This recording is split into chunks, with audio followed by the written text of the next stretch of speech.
Students, welcome back to my channel. आज हम पढ़ने जा रहे हैं अपना next topic, that is periodic classification of elements. तो क्लासिफिकेशन, सबसे पहले अगर हम बात करें क्लासिफिकेशन क्यों की जाती, तो क्लासिफिकेशन किस लिए ज़रूरी है? To make study easy. ठीक है, क्लासिफिकेशन, जब हम किसी भी चीज़ की क्लासिफिकेशन करते हैं तो उससे क्या होता है, हमारी जो स्टडी होती है वो क्या हो जाती है, ईजी हो जाती है। तो एलिमेंट्स की अगर हम बात करें बच्चे, तो एलिमेंट्स जिनकी प्रॉपर्टी क्या होती है, सिमिलर प्रॉपर्टीज़ होती हैं, उनको हम क्या करते हैं, सेम ग्रुप में रखते हैं या फिर एक कैटेगरी में रखें। ठीक है, तो ऐसे एलिमेंट्स जिनकी property, elements having same property, ठीक है, जिन एलिमेंट की प्रॉपर्टी क्या होती है, सेम होती है, उनको हम क्या करते हैं, they are placed in a one category. ठीक है, इन सबको हम क्या करते हैं, एक कैटेगरी में प्लेस करते हैं। तो रिसेंट टाइम पे अगर हम देखें तो total of around there are 118 elements. अभी तक हमारे 118 एलिमेंट डिस्कवर हो चुके हैं। तो डिफरेंट साइंटिस्ट आए थे बच्चे, जिन्होंने क्या किया था, अलग अलग एलिमेंट्स को क्लासीफाई करने के लिए अलग अलग पीरियोडिक टेबल दिया गया। तो सबसे पहले हम करेंगे डोबिनियर ट्रायड। ठीक है, सबसे पहले करेंगे हम डोबिनियर क्या थे, एक साइंटिस्ट थे जिन्होंने क्या किया था बच्चे, ट्रायड बनाया था। ट्रायड नाम से ही हमें समझ में आ रहा है, तीन का ग्रुप बनाया गया। ठीक है, तीन एलिमेंट्स का ग्रुप बनाया गया। ठीक है, तो उनका बेसिस ऑफ क्राइटेरिया क्या था कि when elements are arrange in the order of increasing atomic mass. उनका क्राइटेरिया का बेसिस क्या था, इंक्रीजिंग एटॉमिक मास, कि जब एलिमेंट को इंक्रीजिंग एटॉमिक मास के बेसिस पे रखा गया तो उन्होंने क्या ऑब्जर्व किया कि एक तो क्राइटेरिया उन्होंने क्या चूज़ किया, इंक्रीजिंग एटॉमिक मास, और दूसरा क्या था, सेम केमिकल प्रॉपर्टीज़। ठीक है, तो जब उन्होंने क्या किया, तीन एलिमेंट का ग्रुप बनाया गया और उस 3 एलिमेंट के ग्रुप को क्या बोला, ट्रायड बोला। तो उन्होंने क्या ऑब्जर्व किया कि atomic mass of middle element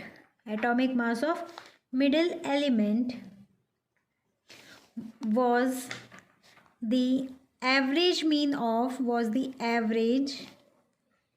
mean of atomic masses of other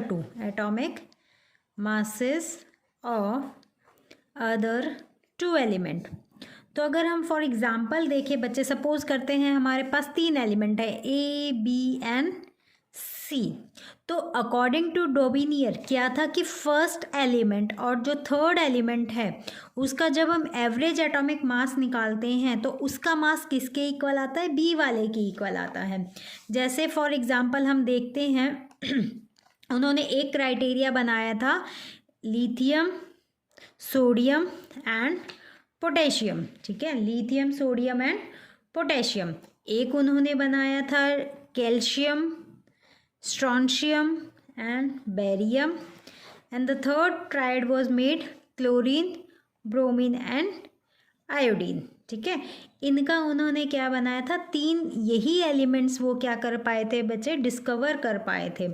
तो अगर हम देखें, सपोज करते हैं हमारा लिथियम, इसका निकाल के देखते हैं, लिथियम का एटॉमिक मास हमारा हो गया 7, सोडियम भी देखते हैं और इसका हो गया 39। ठीक है, तो क्या था, 7 + 39 divided by 2 was an average was equal to 23, and 23 हमें पता है किसका होता है, it is the atomic mass of sodium. ठीक है, लेकिन यही उसकी लिमिटेशन बन गई थी डोबिनियर की कि this triad was valid this triad can be explain of only these elements. सिर्फ इन एलिमेंट्स का ही, इन्हीं 9 एलिमेंट का ही वो क्या कर पाए थे, ट्रायड बना पाए थे। उसके बाद जो न्यूली डिस्कवर एलिमेंट थे या फिर जो बाकी के जो एलिमेंट उस टाइम पर डिस्कवर हो गए थे, there were around 33 elements known at that time. ठीक है, जब डोबिनियर ने क्लासिफिकेशन दी थी एन एवरेज ऑफ अराउंड 1829 के अंदर तो उन्होंने उस टाइम पे कितने थे, 33 एलिमेंट डिस्कवर हुए थे। तो उन्होंने क्या देखा कि जब उन्होंने तीन तीन एलिमेंट्स को तीन तीन के ग्रुप में रखा, तो जो फर्स्ट एलिमेंट और थर्ड एलिमेंट है उसका एवरेज एटॉमिक मास जब निकाला गया वो किसके इक्वल था, it was equal to the middle one. और यही उसकी लिमिटेशन भी क्या हो गई थी कि ये जो क्लासिफिकेशन का क्राइटेरिया उन्होंने रखा वो क्या था, वो सिर्फ इन्हीं एलिमेंट्स के लिए रह गया था। उसके बाद के जो न्यूली डिस्कवर एलिमेंट थे वो उनके लिए वो क्राइटेरिया फिट नहीं हो पाया। तो उसके बाद हमारे जो नेक्स्ट साइंटिस्ट आए थे वो थे न्यूलैंड। तो जो नेक्स्ट साइंटिस्ट थे वो कौन से थे, हमारे न्यूलैंड। ठीक है, तो इन्होंने कौन सा लॉ दिया था, he has given the law of Octave. ठीक है, लॉ ऑफ ऑक्टेव इन्होंने दिया था। ऑक्टेव नाम से ही समझ में आ रहा है 8। तो ये क्या, इन्होंने जब, इनका भी क्या था क्राइटेरिया, इनका भी सेम क्राइटेरिया था on the increasing atomic masses. ठीक है, इनका भी क्राइटेरिया क्या था बच्चे, increasing atomic masses. Increasing atomic masses के बेस पे ही इन्होंने क्या किया था, अरेंज किया था एलिमेंट्स को। तो जब इन्होंने इंक्रीजिंग एटॉमिक मासेस के बेसिस पे जब एलिमेंट को अरेंज किया गया तो इन्होंने क्या देखा कि हर एक 7th एलिमेंट के बाद जो 8th एलिमेंट आता है उसकी प्रॉपर्टी और फर्स्ट वाले की प्रॉपर्टी क्या थी, सेम प्रॉपर्टी थी। इसका मतलब क्या हुआ कि हर एक 7th एलिमेंट के बाद जो 8th एलिमेंट आ रहा था उसकी प्रॉपर्टी क्या कर रही थी, रिपीट हो रही थी। उसकी प्रॉपर्टी क्या हो रही थी बच्चे, रिपीट हो रही थी। ठीक है, तो वो एक म्यूज़िक लवर थे, तो उन्होंने क्या किया, अपना इनको जैसे हमारी म्यूज़िक की नोट्स होती हैं सारे गामा पाधा नीसा, इन्हीं नोट्स के साथ उन्होंने इसका कंपैरिजन किया। ठीक है, और इसको क्या मिल गया, लॉ ऑफ ऑक्टेव के नाम से। अब अगर हम इसकी लिमिटेशन की बात करेंगे बच्चे तो ये जो लिमिटेशन है, न्यूलैंड की सबसे पहली लिमिटेशन क्या थी कि it was applicable up to calcium only. ये जो क्राइटेरिया था कि फर्स्ट और 8th एलिमेंट की प्रॉपर्टी सेम रहेंगी, ये कहाँ तक था, ये it was applicable up to calcium only, सिर्फ कैल्शियम तक ही वो उसको बता पाए थे। उसके बाद ये जो क्राइटेरिया था इनका वो फिट नहीं हो पाया। ठीक है, it was applicable up to calcium only. Second क्या थे कि उनके टाइम पे अप्रॉक्स हमारे 56 एलिमेंट डिस्कवर हो चुके थे। तो उन्होंने क्या सोचा कि सिर्फ ये 56 एलिमेंट ही रहेंगे, तो जो न्यूली डिस्कवर्ड एलिमेंट थे वो उनके लॉ ऑफ ऑक्टेव में फिट नहीं हो पाए थे। ठीक है, तो क्या करेंगे, properties of few newly discovered element, newly discovered element does not fit into his table। ठीक है, उन्होंने जो ये टेबल बनाया था इनके अंदर जो न्यूली डिस्कवर्ड एलिमेंट थे वो फिट नहीं हो पाए थे। नेक्स्ट इसकी लिमिटेशन क्या हो गई थी बच्चे कि नए वो उसके में तो फिट हुए नहीं, तो इन्होंने क्या किया, अब जो न्यूली डिस्कवर एलिमेंट थे उनको फिट करने के लिए तो ऐसे एलिमेंट, जैसे हम को एग्जांपल लेते हैं कोबाल्ट एंड निकल, इनकी प्रॉपर्टी क्या थी, प्रॉपर्टी तो इनकी अलग अलग थी लेकिन फिर भी इनको क्या किया गया, एक ही स्लॉट में रखा गया। They were placed in a single slot. And the last property limitation was iron. ठीक है, आयरन जिसकी प्रॉपर्टी इनसे मिलती थी इनको अलग स्लॉट में रखा गया। ठीक है, ये इनको क्या किया गया, अलग स्लॉट में रखा गया। तो इनको इनकी एनोमलीज को फिल करने के लिए हमारे नेक्स्ट साइंटिस्ट आए थे, ही वॉज मेंडलीव। ठीक है, क्या थे, नेक्स्ट साइंटिस्ट आए थे वो कौन से थे, मेंडलीव। तो मेंडलीव ने भी क्या किया, वही इनका बेसिस ऑफ क्राइटेरिया क्या था, इंक्रीजिंग एटॉमिक मास। इनका भी बेसिस ऑफ क्राइटेरिया क्या था, इंक्रीजिंग एटॉमिक मास। तो इन्होंने क्या किया, सबसे पहले 6 पीरियड इन्होंने जब अपने मेंडलीव ने अपना पीरियड बनाया तो 6 पीरियड, जिसको क्या बोला इन्होंने, हॉरिजॉन्टल रोज एंड 8 ग्रुप। ठीक है, अपने पीरियोडिक टेबल को 6 पीरियड और 8 ग्रुप्स में कन्वर्ट किया या फिर अरेंज किया। ग्रुप मतलब वर्टिकल कॉलम, वर्टिकल कॉलम्स।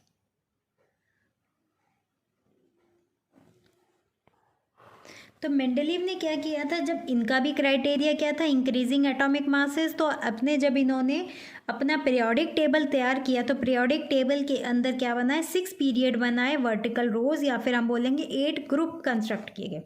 तो अगर इनकी मेरिट क्या थी, अगर मेंडलीव की मेरिट की अगर हम बात करें बच्चे, तो इनकी एक मेरिट ये थी कि इन्होंने क्या किया, गैप छोड़ दिए थे, gap for newly discovered element. ठीक है, इनके टाइम पे अराउंड 63 एलिमेंट डिस्कवर हो चुके थे, तो इन्हें क्या सोचा कि जो भी न्यूली डिस्कवर्ड एलिमेंट हो गए उनके लिए हम क्या छोड़ सकते हैं, गैप।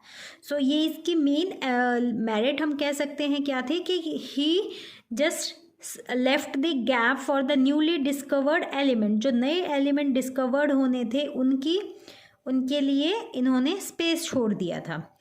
तो अगर हम इसकी डीमेरिट की बात करते हैं तो इनकी सबसे बड़ी डीमेरिट क्या थी, he could not explain the position of isotope. ठीक है, he could not explain the position of isotope, isotopes की पोजीशन को वो एक्सप्लेन नहीं कर पाया था। आइसोटॉप मतलब क्या हो गया, the element which have the same atomic number. Isotope किसको बोलेंगे, जिसका क्या होगा, same atomic number but different mass number. ठीक है, मास नंबर क्या होता है, डिफरेंट होता है, और एटॉमिक नंबर क्या होता है, सेम होता है। तो जैसे एग्जांपल लेते हैं हमारा क्लोरीन, क्लोरीन 35 एंड क्लोरीन 37, दोनों का एटॉमिक नंबर तो 17 होता है, लेकिन एटॉमिक मास कितना होता है, एक का 35 और 37, तो ये क्या है, दोनों आइसोटॉप हैं। तो he could not properly explain the position of isotope, isotope की पोजीशन को वो एक्सप्लेन नहीं कर पाए थे।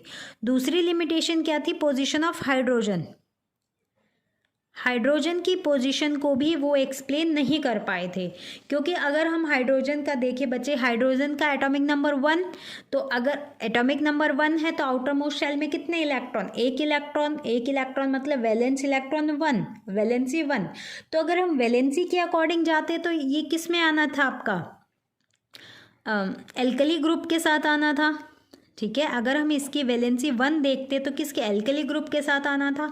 और इसकी एक प्रॉपर्टी क्या होता है, ये कभी भी मोनो एटॉमिक फॉर्म में हमको नहीं मिलता। जैसे आपके हेलोजेंस ग्रुप होते हैं, Cl2 आपको मिलेगा, Br2 मिलता है, ऐसे ही हाइड्रोजन भी H2 मिलता है, स्टेबल हाइड्रोजन क्या होता है, H2।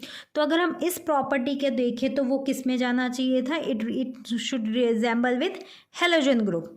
तो इसकी प्रॉपर पोजीशन भी वो एक्सप्लेन नहीं कर पाए थे, तो ये इनकी सबसे बड़ी लिमिटेशन थी। तो उनको ठीक करने के लिए हमारे मॉडर्न पीरियोडिक टेबल अरेंज किया गया। और अगर हम मेंडलीव की मेरिट्स की और की बात करें तो क्या थी, इसकी और मेरिट क्या थी, नोबल गैसेस जो डिस्कवर्ड हुई थी विदाउट अपने पीरियोडिक टेबल को डिस्टर्ब किए हुए उसने क्या कर दिया था, उनकी नोबल गैसेस के लिए प्रॉपर पोजीशन उनको दे दी थी। ठीक है, और जो न्यूली डिस्कवर्ड एलिमेंट थे जैसे आपका गैलियम, स्कैंडियम एंड जर्मेनियम, उनके लिए भी प्रॉपर पोजीशन दी थी। तो ये क्या थी, मेंडलीव की मेरिट्स थी। तो अगर हम डीमेरिट्स की बात करते हैं, मेंडलीव की डीमेरिट क्या थी, सबसे पहली डीमेरिट क्या होगी, he could not explain the position of isotopes, isotope की पोजीशन को वो नहीं बता पाए थे। नेक्स्ट उनकी डीमेरिट क्या थी, हाइड्रोजन की भी पोजीशन नहीं बता पाए थे। और लास्ट क्या थी कि कुछ ऐसे एलिमेंट थे जिनका एटॉमिक मास, जैसे हम कोबाल्ट और निकल की ही बात करते हैं बच्चे, कोबाल्ट और निकल, कोबाल्ट का एटॉमिक मास होता है 58.7 और निकल का एटॉमिक मास होता है 58.9। तो अगर हम एटॉमिक मास के बेसिस पे देखें तो इनका क्राइटेरिया क्या था, इंक्रीजिंग एटॉमिक मास। तो उस बेसिस पे अगर देखते तो हमारा निकल पहले आना था और कोबाल्ट बाद में आना था, लेकिन इन्होंने क्या किया, कोबाल्ट को पहले रखा और निकल को बाद में रखा। तो ये भी इनकी लिमिटेशन थी। तो मेंडलीव के एबनॉर्मलिटीज़ को दूर करने के लिए हमारा क्या था, मॉडर्न पीरियोडिक टेबल। ठीक है, मॉडर्न पीरियोडिक टेबल। तो हेनरी मोसले एक साइंटिस्ट आए थे, उन्होंने क्या दिया हमें, मॉडर्न पीरियोडिक टेबल। ये बच्चे टर्म 2 के exam board point of view से भी इंपॉर्टेंट है, मेनली क्वेश्चन इसी से रिलेटेड आते हैं।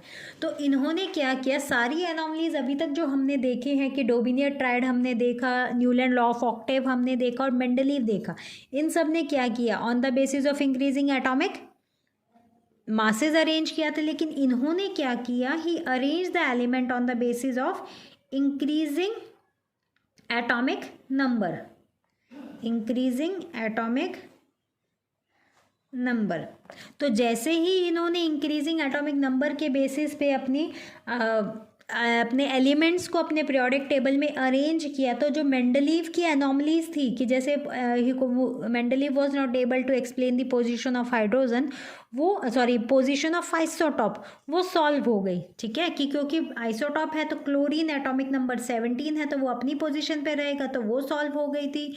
और अगर हम देखें कि कोबाल्ट हम लिखते कैसे हैं पीरियोडिक टेबल में, कोबाल्ट एंड निकल, तो कोबाल्ट का एटॉमिक नंबर होता है बच्चे 27 और निकल का एटॉमिक नंबर होता है 28। इसीलिए जो हमारा कोबाल्ट है वो पहले आता है और निकल हमारा क्या आता है बच्चे, बाद में आता है।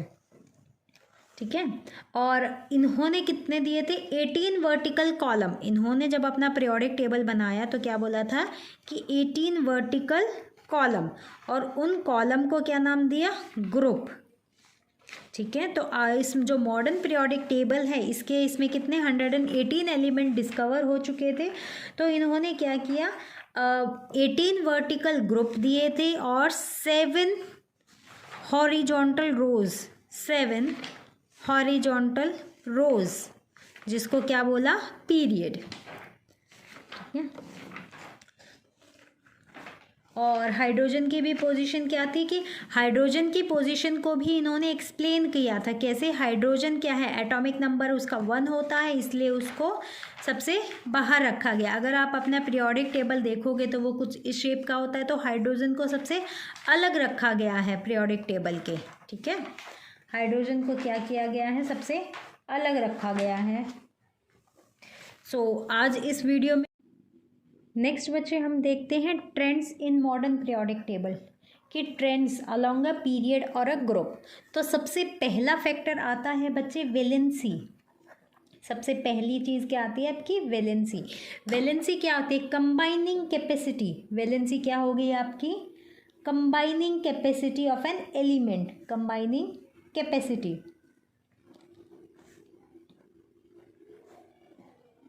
Combining capacity of an element. तो बच्चे अगर हम बात करें कि लेफ़्ट टू राइट जब हम एक पीरियड में मूव करते हैं, ठीक है, अगर हम बात कर रहे हैं कि when we are moving from left to right, ठीक है, लेफ़्ट टू राइट का मतलब कहाँ जा रहे हैं हम, एक पीरियड की बात कर रहे हैं।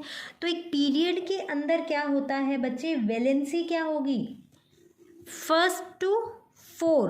पहले तो क्या होगी, first increases then decreases to 0, then decreases to 0। ठीक है, मतलब जैसे अगर हम देखते हैं सबसे पहले हमारा आता है sodium, magnesium, aluminium, silicon, phosphorus, sulphur, chlorine and argon. Sodium का atomic number 11, magnesium 12, 13, 14, 15, 16, 17 and argon क्या हो गया 18। तो वैलेंसी क्या होगी, सोडियम की वैलेंसी 1, 2, 3, 4। फॉस्फोरस की वैलेंसी क्या हो जाती है 3, 2, 1 और 0। तो हमने क्या देखा कि जब भी हम क्या करते हैं, लेफ़्ट टू राइट एक पीरियड में मूव करते हैं, तो वैलेंसी क्या होती है, पहले तो क्या हो रही है, इंक्रीज।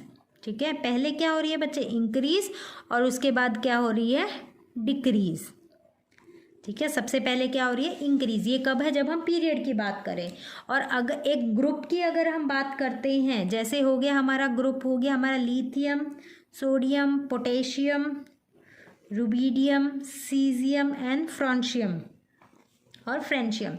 तो जब भी हम टॉप टू डाउन मूव करेंगे, किसमें, ग्रुप के अंदर टॉप टू डाउन, तो इसमें क्या होगा, क्या होगा आपकी वैलेंसी रिमेन सेम। वैलेंसी क्या रहती है बच्चे, वैलेंसी रिमेन सेम, ठीक है। वैलेंसी क्या रहती है, सेम रहती है।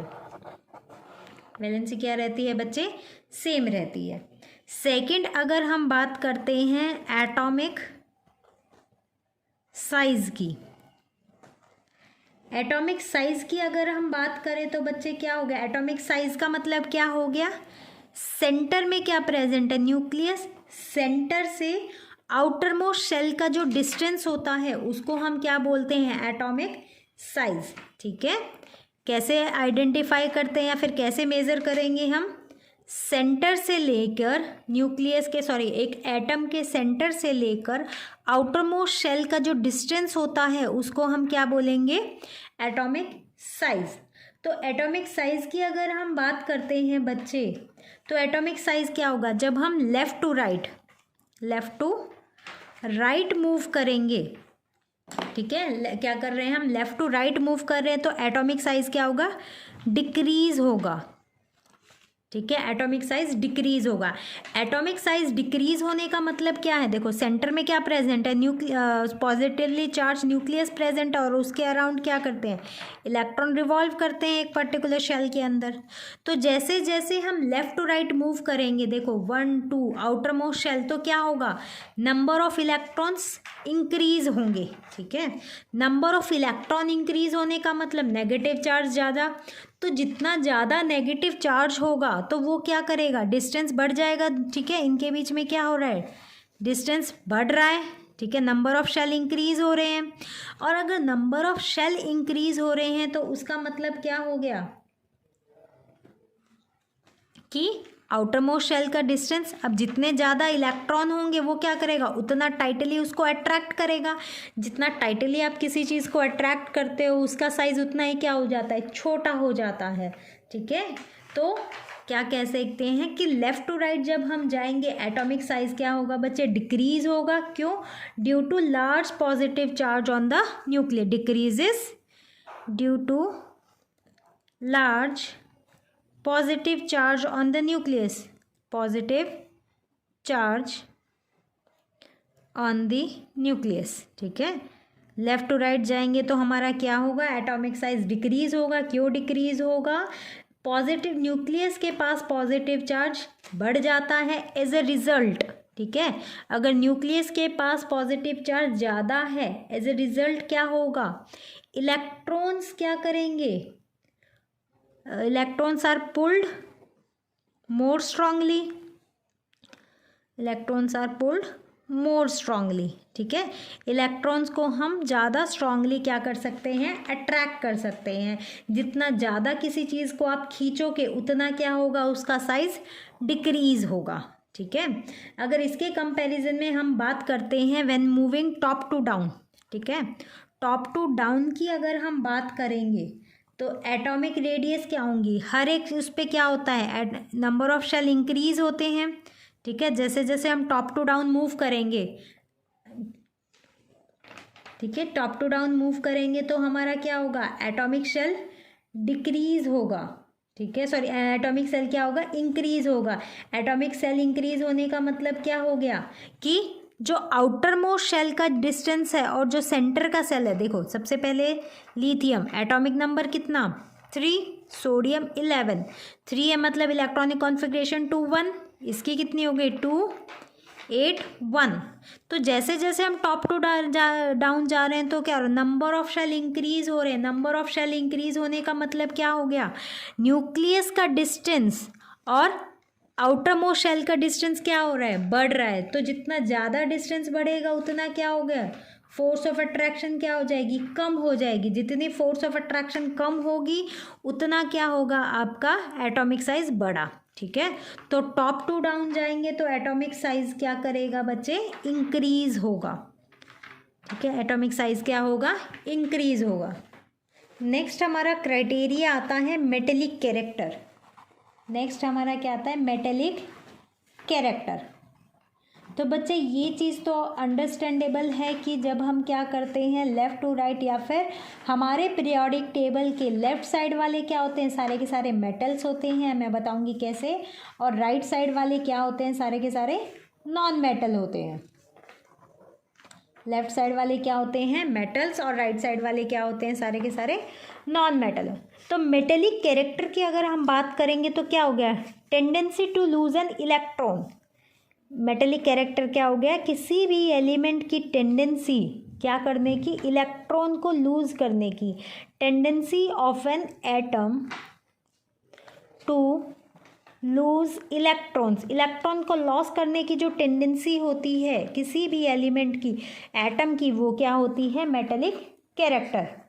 ठीक है, तो मेटल्स होते हैं वो क्या होंगे, हमें पता है। अगर हम लेफ़्ट टू राइट बात करते हैं, वही अरेंज देखते हैं, हमारा लिथियम, ठीक है, सबसे पहले हमारा अगर देखें हम तो मैग्नीशियम से, सोडियम से स्टार्ट करें, sodium, magnesium, aluminium, silicon, phosphorus, sulphur, chlorine and argon.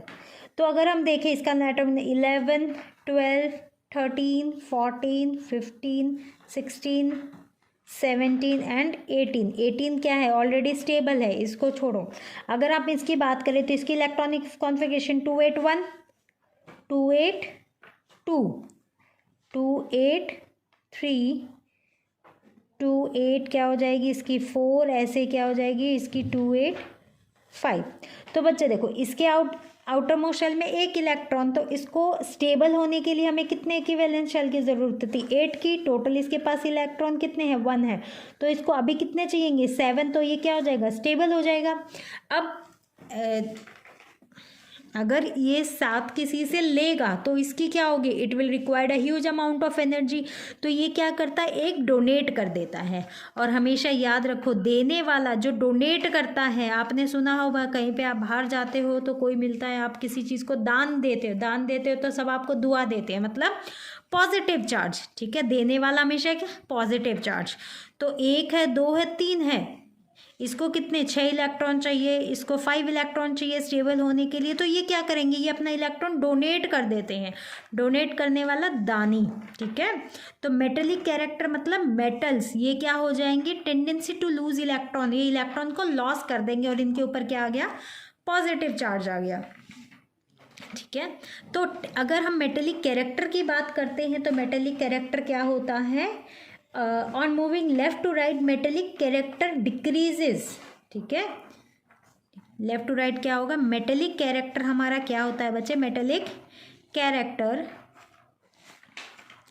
Decreases due to, किस लिए डिक्रीज होता है, due to effective nuclear charge, due to increase in effective nuclear charge, due to increase in effective nuclear charge. ठीक है, क्या होता है हमारा मेटेलिक कैरेक्टर डिक्रीज होता है जब हम लेफ़्ट टू राइट, मतलब सिंपल सी बात है, ये आप ऐसे एग्जांपल ले लो जैसे आपके कोई आपका आयरन है, आयरन के पास आप किसी लोहे की चीज़ को लेके जाते हो। ठीक है, सॉरी, आयरन के पास, मैग्नेट के पास किसी आप आयरन की चीज़ को लेके जाते हो, तो क्या होगा, जितना आप मैग्नेट से डिस्टेंस बढ़ाओगे आपका क्या होगा, फोर्स ऑफ अट्रैक्शन उतनी ही कम हो जाती है। तो मेटल्स की बात, अब हम लेफ़्ट टू राइट जाएंगे तो क्या होगा, मेटेलिक कैरेक्टर डिक्रीज होगा। ठीक है, और अगर हम टॉप टू डाउन की बात करते हैं, ये तो हमारा क्या हो गया, left to right, left to right. अगर हम टॉप टू डाउन की बात करें बच्चे, टॉप टू डाउन जा रहे हैं हम, तो मेटेलिक कैरेक्टर क्या हो जाता है, इंक्रीज होगा। मेटेलिक कैरेक्टर क्या होगा बच्चे, इंक्रीज। टॉप टू डाउन क्या होगा, मेटेलिक कैरेक्टर इंक्रीज होगा, increase due to decrease in nuclear charge. ठीक है, न्यूक्लियर चार्ज क्या होता है बच्चे, डिक्रीज होगा, न्यूक्लियर चार्ज डिक्रीज होगा तो हमारा क्या होगा, मेटेलिक कैरेक्टर इंक्रीज होगा। नेक्स्ट अगर हम देखें, हमारा आता है non metallic character, non metallic character. तो ये क्या हो गया, जो हमने मेटेलिक कैरेक्टर देखा उसके बिल्कुल अपोजिट नॉन मेटेलिक कैरेक्टर, मतलब इलेक्ट्रोनेगेटिव नेचर, इलेक्ट्रोनेगेटिव। और मेटल्स क्या होते हैं, दे आर इलेक्ट्रोपॉजिटिव। ठीक है, क्यों इलेक्ट्रोनेगेटिव क्यों बोलेंगे हम बच्चे, ये क्या करते हैं, दे गेन इलेक्ट्रॉन, ठीक है, दे गेन इलेक्ट्रॉन। वही जैसे अब अब देखो इसी का एग्जांपल लेते हैं, जैसे क्लोरीन है, आउटर मोस्ट शेल में 7 इलेक्ट्रॉन, 2 8 7, आउटर मोस्ट शेल में 7 इलेक्ट्रॉन। तो क्या आप क्या करोगे, क्या इतना मतलब अगर हम इसको बॉन्ड बनाना हो तो ये इसको क्या करना पड़ेगा, या तो ये 7 इलेक्ट्रॉन रिलीज करे या एक किसी से ले ले। तो क्या करता है ये, इसको ज़्यादा एनर्जी लगेगा कि अगर ये 7 इलेक्ट्रॉन रिलीज करेगा, तो इसलिए क्या करता है ये 1 इलेक्ट्रॉन ले लेता है। और हमेशा आपको पता लेने वाला क्या, नेगेटिव चार्ज, उस पर कर्ज आ जाता है, तो इस पर क्या होता है नेगेटिव चार्ज आ जाता है आपका। तो जो नॉन मेटल होते हैं वो कहाँ होते हैं, they are placed on the right side of the periodic table. और अगर हम ट्रेंड्स की बात करें तो पीरियड में, ठीक है, पीरियड मतलब moving from left to right, जब हम लेफ्ट टू राइट जाएंगे तो क्या होगा, आपका नॉन मेटेलिक कैरेक्टर इंक्रीजेस, ठीक है, नॉन मेटेलिक कैरेक्टर क्या हो जाता है बच्चे, इंक्रीज होता है। नॉन मेटेलिक क्या हो गया, मेटेलिक कैरेक्टर इंक्रीजेस, क्या करेगा ये, इंक्रीज होता है। और अगर हम इंक्रीज की बात करेंगे, क्यों इंक्रीज होता है ये, कि जो टेंडेंसी होती है इलेक्ट्रॉन को गेन करने की वो भी क्या हो जाती है, इंक्रीज हो जाती है। और अगर हम किसी ग्रुप की बात करते हैं, ग्रुप के अंदर जो नॉन मेटेलिक कैरेक्टर होता है वो क्या करता है बच्चे, डिक्रीज करता है। और अगर हम बात करें क्यों डिक्रीज करता है, due to effective nuclear charge experienced by the valence electrons decreases, ठीक है। तो टॉप टू डाउन क्या होता है, नॉन मेटेलिक कैरेक्टर डिक्रीज होता है। एक चीज़ बच्चे और आप ध्यान रखोगे कि जिनके आउटर मोस्ट शेल में 4 इलेक्ट्रॉन्स होते हैं, ठीक है, आउटर मोस्ट शेल में 4 इलेक्ट्रॉन, जैसे कार्बन हो गया, सिलिकॉन हो गया, वो क्या करते हैं, वो सिचुएशन के अकॉर्डिंग जैसे उन्हें बॉन्ड बनाना होता है वो क्या करते हैं, अपना या तो इलेक्ट्रॉन किसी को दे देंगे, अपने 4 देंगे तब भी उतनी एनर्जी लगेगी, और अगर किसी से 4 इलेक्ट्रॉन लेते हैं तो भी उतनी ही एनर्जी लगती है। तो इसलिए वो क्या करते हैं, शेयरिंग करते हैं। So they are termed as metalloids, ठीक है। तो बीच वाले क्या हो गए, सारे के सारे मेटलॉइड्स, ओके। और एक चीज़ में आप क्या याद रखोगे, ऑक्साइड्स की अगर हम बात करें, जब भी कोई मेटल ऑक्सीजन के साथ मिलता है तो क्या बनाएगा, मेटल ऑक्साइड, ठीक है, क्या बनेगा, मेटल ऑक्साइड्स बनाएंगे। और मेटल ऑक्साइड्स कैसे होते हैं, they are basic in nature, मतलब बेस बनता है आपका, बेसिक होते हैं। और जब नॉन मेटल आपका ऑक्सीजन के साथ कंबाइन होता है तो ये क्या बनाएंगे, नॉन मेटल ऑक्साइड, ठीक है। नॉन मेटल ऑक्साइड और non metal oxide are acidic in nature, ये कैसे होते हैं, एसिडिक होते हैं नेचर में। सो आई होप बच्चे आपको समझ में आ गया। If in case you have any doubt please drop down in my comment section. Thank you.